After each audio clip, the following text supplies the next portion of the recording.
નમસ્કાર મિત્રો, આપે ક્યારે એવો વિચાર કર્યો છે ખરો કે આંધળા કૂતરા હોય એનું શું થાય? આપણી ગાડી જતી હોય એમાં કૂતરા છે એ કચડાઈ જાય, 2 પગ ભાંગી જાય, 3 પગ ભાંગી જાય, કૂતરા પેરેલાઇઝડ હોય, ગંભીર પ્રકારની બીમારીમાં સપડાયેલા હોય, કેન્સર થાય, આવા બધા કૂતરાઓનું શું થતું હશે? આવા કૂતરાઓનું ભવિષ્ય, એનું જીવન લાંબુ હોતું નથી. સદભાવના વૃદ્ધાશ્રમ દ્વારા સદભાવના શ્વાન આશ્રમ ચાલુ કરવામાં આવ્યો છે.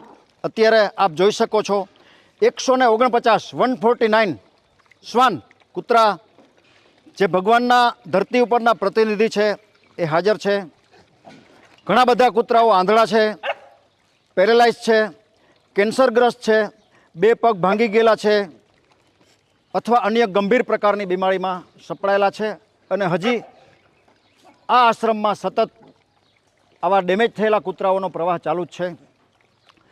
સંસ્થાને આ બધા કૂતરાઓની દેખભાળ કરવાનો, જાળવણી કરવાનો, એના ખોરાકનો, એની દવાનો ખૂબ મોટા પ્રમાણમાં ખર્ચ આવી રહ્યો છે.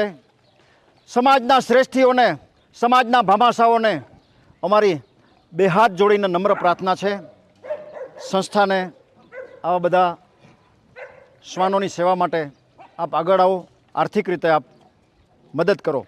જે કોઈ ભામાશાને, જે કોઈ સમાજના શ્રેષ્ઠીઓને આ ભગવાનના પ્રતિનિધિ એવા શ્વાન માટે મદદ કરવાની ભાવના હોય તો અમારો સંપર્ક કરી શકો છો.